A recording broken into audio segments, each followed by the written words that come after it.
Hello everyone, તમારું બધાનું સ્વાગત છે online digital platform my nursing એકેડમીના ક્લાસીસમાં. લાસ્ટ લેક્ચરમાં આપણે એક્ટોપિક પ્રેગ્નન્સી વિશે ડિસ્કસ કર્યું. હવે આપણે જોવાનું છે હાયડિટીફોર્મ મોલ.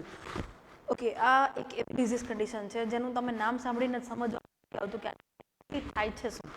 તો આપણે ક્લિયરલી એકદમ સિમ્પલ લેંગ્વેજમાં આપણે સમજીશું કે what you mean by trophoblastic disease condition. So here I mention in this slide the name of the particular disease condition. You can tell them so many other ways. પહેલું એનું ઘણા નામ છે એના. પહેલું છે વેસિક્યુલર મોલ. એક્ઝામની અંદર ઘણીવાર વેસિક્યુલર મોલ, હાયડિટીફોર્મ મોલ, મોલાર પ્રેગ્નન્સી, ઘણા બધા નામ છે એના. તો પહેલું નામ છે એનું vesicular mole. Second hydatidiform mole. Third molar pregnancy. Next તમે એને જેસ્ટેશનલ ટ્રોફોબ્લાસ્ટિક ડિઝીઝ પણ કહી શકો છો, GTD. આ બધા જ ના સેમ મતલબ છે કે જેની અંદર કોરિયોનિક વિલય. ઓકે, આની અંદર શું જોવા મળે છે જેસ્ટેશનલ ટ્રોફોબ્લાસ્ટિક ડિઝીઝમાં? Normally the functional unit of the placenta is chorionic villi. જ્યારે સૌથી પહેલાં પ્લાઝન્ટાનું ફોર્મ થાય, ઇમ્પ્લાન્ટેશન થાય, એટલે કોરિયોનિક વિલય જે છે એ પ્લાઝન્ટાનું ફંક્શનલ યુનિટ છે. મતલબ એની અંદર જ્યારે ડીજનરેટિવ અથવા તો પ્રોલિફરેટિવ ચેન્જીસ થાય અને એ અબનોર્મલી ફોર્મ થાય ઇમ્પ્લાન્ટેશનના ટાઈમે જ, તો આપણે એને હાયડિટીફોર્મ મોલ કહીએ. આપણે જોઈએ ડિટેલમાં એક્ઝેક્ટલી ડેફિનેશન શું છે. ઓકે, સ્લાઇડ ઉપર જુઓ તમે, એક્ઝેક્ટ ડેફિનેશન સમજવાની છે. Definition of hydatidiform mole. I repeat other names: haiditiform mole, gestational trophoblastic disease, GTD, or molar pregnancy, or the haiditiform mole. Yes. So this is the definition. It is an abnormal placenta condition. Okay, ઘણા students confuse થતા હોય. હાયડિટીફોર્મ mall જે છે એક કયા પાર્ટની અથવા તો કયા પોર્શનની અબનોર્માલિટી છે. તો ફિટસમાં કોઈ જ પ્રોબ્લેમ નથી. જેવું ઇમ્પ્લાન્ટેશન થાય એટલે ઇનર સેલ માસ અને ટ્રોફોબ્લાસ્ટ આવા બે પોર્શન ડિવાઈડ થતા હોય છે કે જેમાંથી ટ્રોફોબ્લાસ્ટમાંથી પ્લાસેન્ટા ફોર્મ થશે, સિન્સિટો ટ્રોફોબ્લાસ્ટ બનશે, અને ટ્રોફોબ્લાસ્ટમાંથી પ્લાસેન્ટા અને ઇનર સેલ માસમાંથી ફિટસના બોડી પાર્ટ્સ બનશે. તો જે ટ્રોફોબ્લાસ્ટવાળો પોર્શન છે એની અંદર અબનોર્માલિટી થાય જેને આપણે કહીએ હાયડિટીફોર્મ મોલ. તો કમ્પ્લીટલી અહીંયા પહેલી જ લાઈનમાં મેં લખ્યું છે કે આ અબનોર્મલ પ્લાઝન્ટાની કન્ડિશન છે.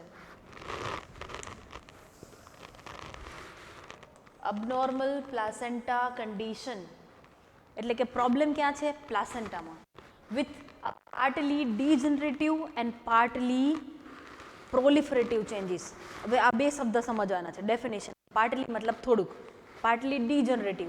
ડીજનરેટિવ મતલબ કે માની લો કે અહીંયા દિવાલ છે તો એમાં આપણે કલર મારેલો છે, પ્લાસ્ટર કરેલું છે, ધીમે ધીમે થોડોક ટાઈમ થાય એટલે એમાંથી પોપડી પડવા માંડે છે, ડીજનરેશન થાય. સો ડીજનરેટિવ મતલબ જે બનેલું છે, જે ઓલરેડી ફોર્મ્ડ છે ત્યાંથી ધીમે ધીમે તૂટે છે. That is known as a degenerative. અને પ્રોલિફરેટિવ મતલબ નવું બનવું. પ્રોલિફરેશન મતલબ શું થાય? નવું બિલ્ડઅપ થવું. હવે એ જ દિવાલ તૂટી ગઈ છે તો આપણે એને ત્યાંથી રિમૂવ કરી, મતલબ એમાંથી પ્લાસ્ટર નીકળતું હોય, પોપડી પડતી હોય તો શું કરીએ? એટલું કાઢી નાખીએ અને પછી ફરીથી એમાં કલર કરીએ, ફરીથી પ્લાસ્ટર કરીએ, કહેવાય પ્રોલિફરેટિવ. તો અહીંયા શું થાય છે? પ્લાઝેન્ટાની કન્ડિશનમાં પાર્ટલી ડીજનરેટિવ, થોડાક ડીજનરેટિવ ચેન્જીસ થાય એટલે કે થોડુંક તૂટે છે અને થોડુંક નવું બને છે. Partly proliferative changes in the young chorionic villi. Young chorionic villi. Young it means કે જ્યારે હજુ પ્લાઝન્ટા બની જ નથી, હજુ તો પ્લાઝન્ટા પોતે હજુ ફોર્મ થઈ રહી છે. એ જ ટાઈમે જે કોરિયોનિક વિલય, જે પ્લાઝન્ટાનું ફંક્શનલ યુનિટ છે, એમાં જ ચેન્જીસ જોવા મળે છે. So it is known as a hydatidiform mole. This results in the formation of the clusters of small cysts. આવું થાય યંગ કોરિયોનિક વિલયમાં, થોડાક ડિજનરેટિવ, થોડાક પ્રોલિફરેટિવ ચેન્જીસ થાય એટલે શું જોવા મળે?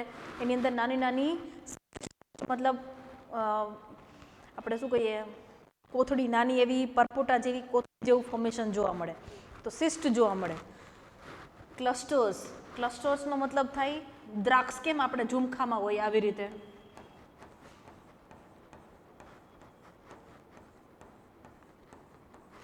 આ કેમ સ્ટ્રક્ચર છે? એને ક્લસ્ટર કહેવાય. ક્લસ્ટરનો મતલબ સમૂહ. તો નાની નાની ગાંઠો, પાણીની ભરેલી નાની નાની ગાંઠો હોય એનું એક જગ્યાએ સમૂહમાં ભેગું થાય એને કહેવાય clusters of small cyst of varying sizes.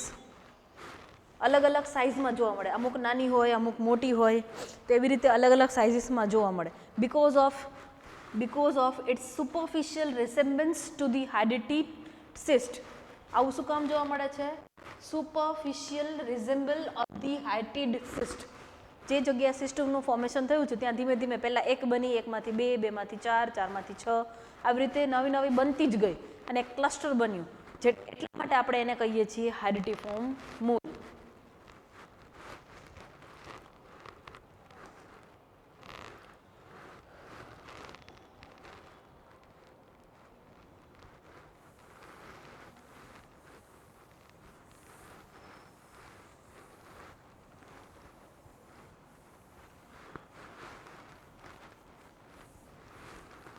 ઇટિયોલોજી શું છે? હાઇડેટિફોર્મ મોલની ઇટિયોલોજી શું છે? કયા કયા રીઝન્સ હોઈ શકે આવું થવા પાછળ?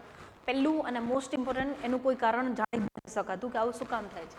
પણ ઘણી વખત એવું બને કે 35 વર્ષ કરતાં વધારે ઉંમર હોય તો એવી ફિમેલ્સને થઈ શકે. સૌથી નાની ઉંમર એટલે કે 18 વર્ષ કરતાં ઓછી ઉંમરની ફિમેલ્સ જો પ્રેગ્નન્સી કન્સીવ કરે તો એને ટીનેજ પ્રેગ્નન્સી કહેવાય, તો એ પણ એક રીઝન હોઈ શકે. ફોલ્ટી ન્યુટ્રિશન, પ્રેગ્નન્સી કન્સીવ થઈ ગયા પછી અથવા તો એના એક્ઝેક્ટ પહેલાં, just before the pregnancy conceive, તો એ પ્રેગ્નન્સી કન્સીવ કરતાં પહેલાં એણે પ્રોપર ન્યુટ્રિશન જ ના લે. મધર પોતે 35 kgની હોય, 35 કિલોની વેઇટવાળી હોય, તો એ કન્ડિશનમાં શું થાય, એને પોતાને જ ન્યુટ્રિશનની જરૂર છે, તો એક રાઈટે ફિટસને કઈ રીતે ન્યુટ્રિશન આપશે? So faulty nutrition caused by the inadequate protein and the animal fat intake. અહીંયા આપણે માલન્યુટ્રિશનની વાત નથી કરતા, પણ માલન્યુટ્રિશન પણ એક રીઝન હોઈ શકે. ફોલ્ટી મતલબ બીજો કોઈ ખોરાક ખાય, મતલબ કે જે ફિટસ માટે હાનિકારક છે, અથવા તો વધારે પડતું પ્રોટીન લઈ લે, વધારે પડતું ફેટ લઈ લે. Then disturb maternal immune mechanism, mother જે ફિમેલે પ્રેગ્નન્સી કન્સીવ કરી એની પોતાની ઇમ્યુનિટી નોર્મલ નથી, એટલે કે રોગપ્રતિકારક શક્તિમાં પ્રોબ્લેમ છે. દેન સાયટોજેનેટિક અબનોર્માલિટી, મતલબ ક્રોમોઝોમ, બધા હ્યુમન બિંગ્સની અંદર 46 નંબરની સંખ્યામાં 23 જોડી રંગસૂત્ર આવેલા હોય, ક્રોમોઝોમ્સ આવેલા હોય, જેને મતલબ જેને આપણે રંગસૂત્રની 23 જોડી કહીએ. પણ આમાં જો કંઈ ચેન્જીસ થાય, નોર્મલી ઓવમ અને સ્પર્મ જ્યારે બે અલગ સેલ છે, દરેક સેલમાં 23 નંબર જોડી ક્રોમોઝોમ્સ હોય, તો જ્યારે આ બંને સેલ ફ્યુઝ થાય ત્યારે ઓવમની પહેલી જોડીમાંથી અને સ્પર્મની પહેલી જોડીમાંથી એક જોઈન્ટ થાય અને એક નવું ક્રોમોઝોમ બનાવે. એવી રીતે બીજામાંથી બીજી, ત્રીજામાંથી ત્રીજી, ચોથામાંથી ચોથી, આવી રીતે રંગસૂત્ર બનતા હોય જ્યારે ફર્ટિલાઇઝેશન થાય ત્યારે. પણ જો આમાં કોઈ ચેન્જીસ થાય, એટલે કે સ્પર્મમાંથી 22મી જોડીમાંથી એક રંગસૂત્ર મળ્યું અને ઓવમની 19મી જોડીમાંથી મળ્યું, તો એ બે અલગ છે, તો એવા ક્રોમોઝોમ જ્યારે મિક્સ થાય તો ત્યારે ક્રોમોઝોમ અને અબનોર્માલિટીઝ બનતી હોય, અને આને આપણે શું કહીએ છીએ કાર્યોટાઇપ. જ્યારે રંગસૂત્રની ખામીમાં રંગસૂત્રમાં પ્રોબ્લેમ થાય તો એને આપણે કાર્યોટાઇપ્સ કહીએ. તો આ ટાઈપની પ્રેગ્નન્સી જે છે એ રીઝન હોઈ શકે. ફરીથી 35 વર્ષ કરતાં વધારે ઉંમર હોય, 18 વર્ષ કરતાં ઓછી ઉંમર હોય, ન્યુટ્રિશન પ્રોપર અથવા તો ગલત તરીકે ખરાબ બીજી રીતના લીધેલું હોય, પ્રોપર ના લીધું હોય, મેટર્નલ ઇમ્યુનિટી ઓછી હોય, અથવા તો જેનેટિક પ્રોબ્લેમ્સ હોય. So this are the etiology. Next છે ક્લિનિકલ મેનિફેસ્ટેશન્સ. કયા કયા ક્લિનિકલ મેનિફેસ્ટેશન્સ હોઈ શકે, એટલે કે સાઇન એન્ડ સિમ્ટમ્સ કયા હોય? સૌથી પહેલું અને મોસ્ટ ઇમ્પોર્ટન્ટ, વજાઇનલ બ્લીડિંગ. તો પહેલું વજાઇનલ બ્લીડિંગ હોય. The blood may be mixed with the gelatinous fluids with the ruptured cyst. જે રપ્ચર ક્લસ્ટર બન્યું છે હાઇડેટિફોર્મ મોલ માટે, સિસ્ટ બની છે, એ એક ટાઈમ આવતા તૂટી જાય. તો તૂટે એટલે એમાંથી જે ફ્લુઇડ નીકળે એને કહેવાય જેલેટિનિયસ ફ્લુઇડ. સિસ્ટમાંથી જે ફ્લુઇડ નીકળે એને જેલેટિનિયસ ફ્લુઇડ કહેવાય. અને એવું ફ્લુઇડ જે છે એ મતલબ જે ઇમ્પ્લાન્ટેશન સાઇટ છે એમાં જાય, અને જેના લીધે આગળ જતાં પ્રોબ્લેમ્સ થાય, અને જે અપિયરન્સ જે છે એ ફિમેલને વ્હાઇટ ડિસ્ચાર્જ તરીકે થ્રુ વજાઇનલી દેખાય. જે સિસ્ટ છે, ક્લસ્ટર્સ ઓફ સિસ્ટ છે, એ તૂટે એટલે ત્યાંથી ફ્લુઇડ નીકળે, that is known as a gelatinous. Gelatin like હોય, જેલેટિન ખબર છે ને, મતલબ rubber like, or thick or the sticky. તો એ ટાઈપનું ફ્લુઇડ જે છે વજાઇનલી જોવા મળે, જેને આપણે white current in red current juice, મતલબ કે વ્હાઇટિશ ઓર રેડિશ કલરનું મિક્સ થાય બ્લડ અને આ ફ્લુઇડ, એટલે એક પ્રકારનું ક્લાઉડી ફ્લુઇડ દેખાય, તો વજાઇનલી એ જોવા મળે છે. Then varying degree of lower abdominal pain. Lower abdominal pain તો જોવા જ મળે છે, પણ varying degree of abdominal pain એટલે થોડીક વારે અલગ અલગ જગ્યાએ જોવા મળે. લોઅર અબડોમનમાં પેઇન થાય, પણ ક્યારેક લેફ્ટ સાઈડ જોવા મળે, ક્યારેક રાઈટ સાઈડ, ક્યારેક અપર પાર્ટ, ક્યારેક લોઅર સાઈડ, ક્યારેક લેટરલ. ઇટ મીન્સ કે અલગ અલગ ડિગ્રીમાં પેઇન જોવા મળે છે. Next vomiting. vomiting of pregnancy becomes excessive to the stage of the hyperemesis. Normally hydatidiform મોલવાળી ફિમેલને હાઇપરેમેસિસ ગ્રેવિડમની હિસ્ટ્રી પણ હોઈ શકે છે. રીઝન શું? Excessive increase the amount of the HCG level અથવા તો there are so many hormones are influences during pregnancy. તો હોર્મોનલ ચેન્જીસના લીધે એન્ડોક્રાઇનમાં ચેન્જીસ થવાના લીધે જ્યારે ફિમેલ જે છે એને હાઇડેટિફોર્મ મોલની અંદર સિવિયર વોમિટિંગ થઈ શકે છે. And last one is breathlessness. શ્વાસ લેવામાં તકલીફ પડી શકે. It means hardness means problematic during breathing. So this is the exact figure of hydatidiform mole. અહીંયા તમને એક નોર્મલ યુટ્રસ દેખાય છે, એક મોલા પ્રેગ્નન્સીવાળું દેખાય. મોલા પ્રેગ્નન્સી એટલે હાઇડેટિફોર્મ mall. So here expulsion of grapes like vesicle per vaginum is diagnostics of the vesicular mole. અહીંયા તમે જુઓ યુટ્રસ કમ્પ્લીટલી નોર્મલ છે, અહીં કાંઈ જ વાંધો નથી. આ ઓવરી છે, ફેલોપિયન ટ્યુબ છે ને આ યુટ્રસ છે. બટ હાઇડેટિફોર્મ મોલમાં શું જોવા મળે? આખા યુટ્રસની અંદર, હવે અહીંયા તમને સમજાવવા માટે મેં આખા યુટ્રસમાં આવી રીતે બતાવ્યું છે, પણ એનું મતલબ એવો જરૂરી નથી કે આખા યુટ્રસની કેવિટીમાં આ ટાઈપની સિસ્ટ હોય. સિવિયરિટી અકોર્ડિંગ મે બી આટલા પાર્ટમાં ડિસ્ટર્બ હોય અથવા તો અહીંયા હોય અથવા તો કમ્પ્લીટલી હોય ઓર પાર્શિયલી હોય. તો આ ટાઈપની ગ્રેપ્સ લાઇક સ્ટ્રક્ચર તમને જોવા મળે એને કહેવાય હાઇડેટિફોર્મ મોલ. નેક્સ્ટ છે sign and symptoms. Exact sign. કયા કયા એક્ઝેક્ટ સાઇન જોવા મળશે? સાઇન અને સિમ્ટમ્સ બંને વસ્તુ અલગ છે. તો અહીંયા આપણે સાઇન જોવાના છે. પેશન્ટ કેવું લાગશે? Patient looks more ill than can be accounted for. વધારે પડતું જ તમને વધારે સિક લાગશે, વધારે ઇલ લાગશે, બીમાર લાગશે. પેલર ઇઝ પ્રેઝન્ટ. પેશન્ટ જે છે એની સ્કિન એકદમ ફીકી પડી જશે, પેલર જોવા મળશે. Feature of પ્રીએક્લેમ્સિયા. પ્રીએક્લેમ્સિયા છે નહીં પણ એના સિમ્ટમ્સ દેખાશે. પ્રીએક્લેમ્સિયામાં કયા કયા સિમ્ટમ્સ મેઇન હોય? hypertension or the increased blood pressure more than 60 by 90 mm of Hg, proteinuria, then maybe it present epilepsy in eclampsia. So these all are the clinical features of preeclampsia. તો અહીંયા તમને features દેખાશે. મે બી પેશન્ટનું blood pressure વધી જશે, પગની અંદર સોજા આવી જશે, પેડલ એડીમાં થશે, મે બી પ્રોટીનુરિયા દેખાય, પણ આપણે એક્ઝેક્ટલી ડાયગ્નોઝ કરી અને ટ્રીટમેન્ટ આગળ વધારવાની છે. સિમ્ટમ્સ જે છે કન્ફ્યુઝ થશે, તમે કન્ફ્યુઝ થશું કે એક્ઝેક્ટલી આ પ્રોબ્લેમ જે છે એ પ્રીએક્લેમ્સિયા છે કે પછી મોલા પ્રેગ્નન્સી છે. And the size of the uterus is more than that expected. યુટ્રસની સાઇઝ જેસ્ટેશનલ એજ કરતાં વધારે દેખાય કે 6 મહિનાની 6 અઠવાડિયાની 6 વીકની પ્રેગ્નન્સી છે તો અત્યારે તો 10 અઠવાડિયાની લાગે છે. રીઝન જે કન્સેપ્શિયસ પ્રોડક્ટ છે એના કરતાં તો સિસ્ટ વધારે છે એટલે યુટ્રસ ફૂલી જશે. એટલે કે જેટલી જેસ્ટેશનલ એજના અકોર્ડિંગ યુટ્રસની સાઇઝ હોવી જોઈએ એનાથી વધારે હશે. રીઝન સિસ્ટ ફોર્મેશન થયું છે એટલા માટે. ઇન્વેસ્ટિગેશન. હાઇડેટિફોર્મ મોલની અંદર ઇન્વેસ્ટિગેશન શું કરશું આપણે? પહેલાં તો સૌથી પહેલાં બધી જ કન્ડિશનમાં આપણે કમ્પ્લીટ બ્લડ કાઉન્ટ અથવા તો CBC કરશું. તો full blood count, ABO and RH grouping, એટલે કે એનું બ્લડ ગ્રુપ શું છે, એનું RH ફેક્ટર શું છે, નેગેટિવ છે કે positive. Then hepatic, renal and thyroid function test are carried out because અહીંયા પ્રોબ્લેમ હોર્મોન્સનો છે. તો એના માટે સૌથી પહેલાં આપણે એના હિપેટિક ઓર્ગન્સ મતલબ એના લીવરનું ટેસ્ટ કરશું, કિડનીનું ટેસ્ટ કરશું અને થાઇરોઇડ ગ્લેન્ડના ટેસ્ટ કરશું. પછી sonography, quantitative estimation of the chorionic gonadotropin. Quantitative થોડાક ટાઈમના અંતરે દર 2 દિવસે કે 3 દિવસે આપણે એનું HCG ચેક કરશું. અહીંયા HCG આપણે બ્લડ થ્રુ પણ કરી શકીએ અને યુરિન થ્રુ પણ કરી શકીએ. દેન પ્લેન એક્સરે, અબડોમનનો પ્લેન એક્સરે કરવાનો છે અને લાસ્ટલી જો જરૂર પડે તો CT સ્કેન, MRI પણ કરી શકીએ. નેક્સ્ટ છે કોમ્પ્લિકેશન્સ ઓફ મોલા પ્રેગ્નન્સી. કયા કોમ્પ્લિકેશન થઈ શકે? જો કોઈ પણ ફિમેલને અત્યારે મોલા પ્રેગ્નન્સી હોય તો આગળ જતાં કયા કોમ્પ્લિકેશન થાય?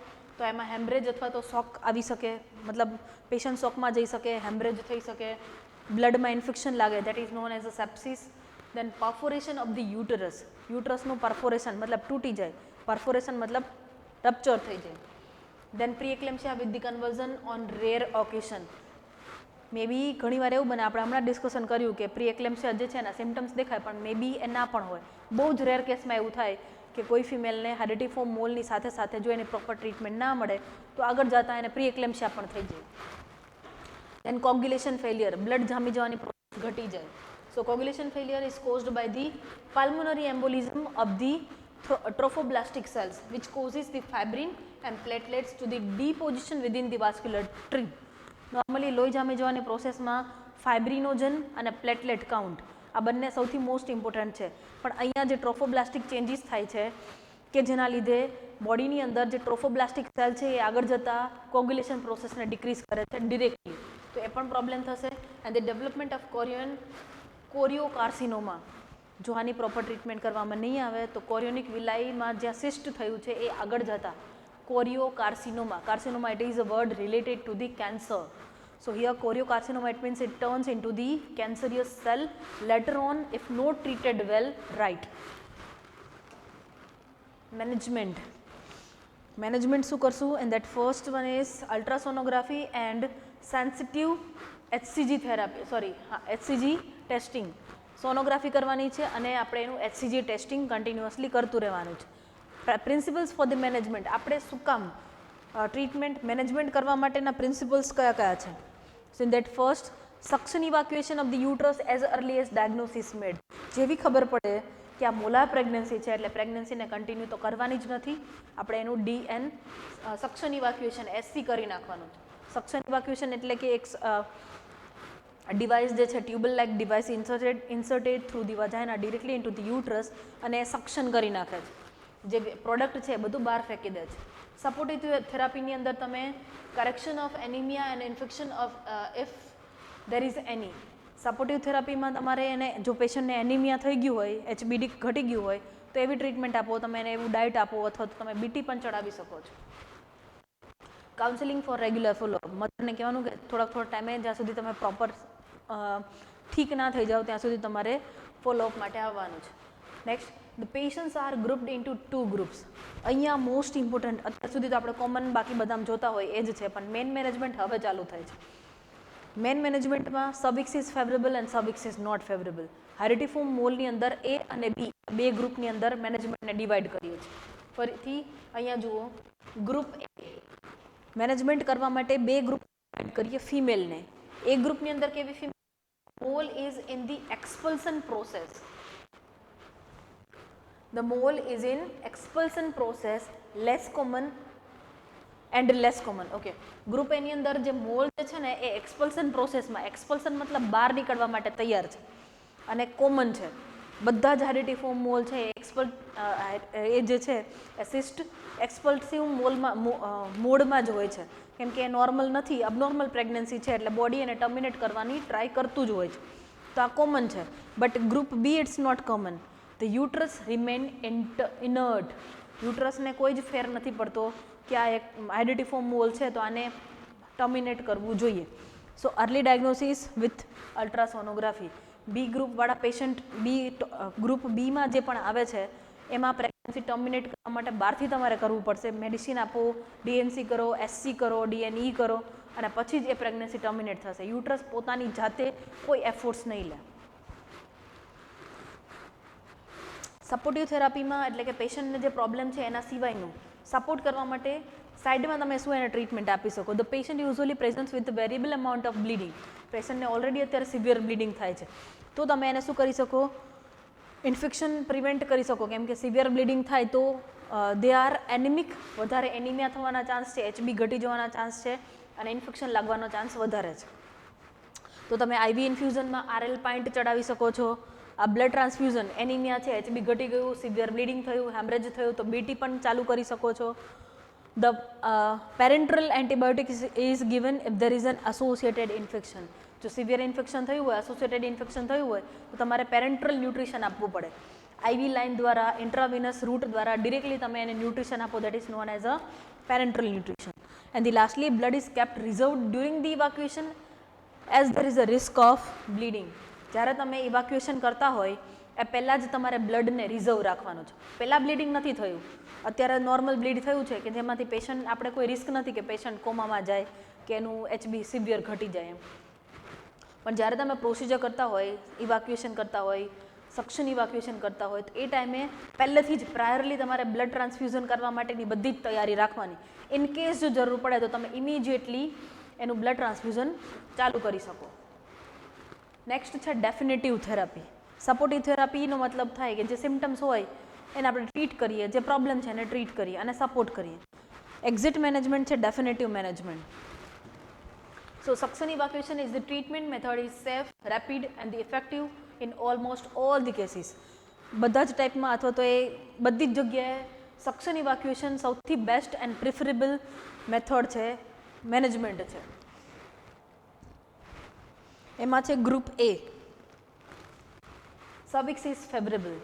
સર્વિક્સ જો ફેવરેબલ હોય એટલે કે તમે કંઈ પણ મેડિસિન આપો, ફોર એક્ઝામ્પલ પ્રોસ્ટાગ્લેન્ડિન આપી, ઓક્સિટોસિન આપી, તો એનાથી સર્વિક્સ ઓપન થાય, ડાયલેટ થાય એવી કન્ડિશનમાં હોય એને કહેવાય સર્વિક્સ ઇઝ ફેવરેબલ. અને કાંઈ પણ તમે કરો સર્વિક્સ ઇન્ટેક્ટ રહીએ, ઓપન જ ના થાય અથવા તો અત્યારે ઓપન નથી, તો એને કહેવાય સર્વિક્સ ઇઝ અનફેવરેબલ. તો જો સર્વિક્સ ફેવરેબલ હોય તો શું થશે? The preferred method is suction evacuation. જો સર્વિક્સ ફેવરેબલ હોય તો સૌથી સારામાં સારી કોઈ મેથડ હોય તો એ છે SE, સક્શન ઇવાક્યુએશન. આ negative pressure is applied up to 200 to 250 mm of Hg. Pressure કેટલું સક્શન ઇવાક્યુએશન કરતી વખતે પ્રેશર કેટલું આપવાનું છે? નેગેટિવ પ્રેશર 200 થી 250 mm of Hg. આનાથી વધારે ઓછું પ્રેશર નહીં આપવાનું. ઓછું આપશો તો બહાર નહીં નીકળે, વધારે આપશો તો રપ્ચર થઈ જશે. એટલે 200 to 250 mm of Hg pressure રાખી સક્શન કેથેટર ઇન્સર્ટ કરી અને ઇવાક્યુએટ કરવાનું છે. Alternatively the conventional dilatation of the cervix is followed by the evacuation is done. કેમ કે આ પ્રોસેસ તમે ત્યારે જ કરી શકો જ્યારે સર્વિક્સ ફેવરેબલ હોય, સર્વિક્સ ડાયલેટેડ હોય, સર્વિક્સ તમારા કંટ્રોલમાં હોય. તમે જ્યારે કોઈ પણ ડાયલેટર્સ ડાયલેટર કોઈ પણનો યુઝ કરી સર્વિક્સને ઓપન કરી અને પ્રોડક્ટને બહાર કાઢી શકો. કેમ કે સર્વિક્સ ઓપન નહીં થાય તો અંદર તમે એટલું ખોતરીને સક્શનિંગ કરશો, પણ બહાર કાઢવા માટે સર્વિક્સ ઓપન થવું જરૂરી છે. તો એ ક્રાઇટેરિયામાં જો સર્વિક્સ ફેવરેબલ હોય તો જ તમે સક્શન ઇવાક્યુએશન કરી શકો. 250 mm જેટલું પ્રેશર આપવાનું છે. Digital exploration and removal of the mole by the ovum forceps under general anaesthesia. Ovum forceps તમને બધાને ખબર જ છે, એનો યુઝ કરી જનરલ એનેસ્થેસિયા આપવું પડશે. કેમ કે આ મોટું ઇન્સ્ટ્રુમેન્ટ તમારે ઇન્સર્ટ કરવાનું છે through the vagina to the યુટેરસ.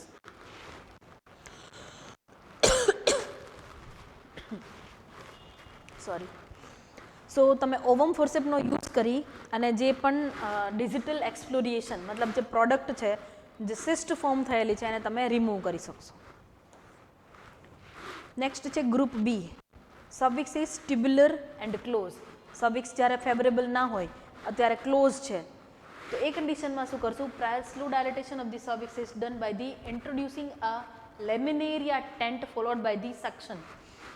લેમિનેરિયા tent સમજવાનું છે. મિનિંગ શું થાય? લેમિનેરિયા ટેન્ટનો મતલબ એવો થાય કે ઇન્સર્ટ કરી, ફોર એક્ઝામ્પલ આપણે કોઈ પણ જગ્યાએ કોઈ પણ પાર્ટ ઇન્સર્ટ કરવાનું છે તો આપણે શું કરીએ? જેમ કે સન્ટ મૂકવાનો છે, હાર્ટ પ્રોબ્લેમ છે કોઈને, વેસલ્સમાં મતલબ ફેટી ટિશ્યુઝ મતલબ થઈ ગયા હોય ને આપણે એને સન્ટ મૂકતા હોઈએ, તો એ ક્રાઇટેરિયામાં શું કરીએ? ત્યાં ઇન્સર્ટ થયા પછી ત્યાં સન્ટ મૂકીએ એટલે એ બધું ડાયલેટ થાય.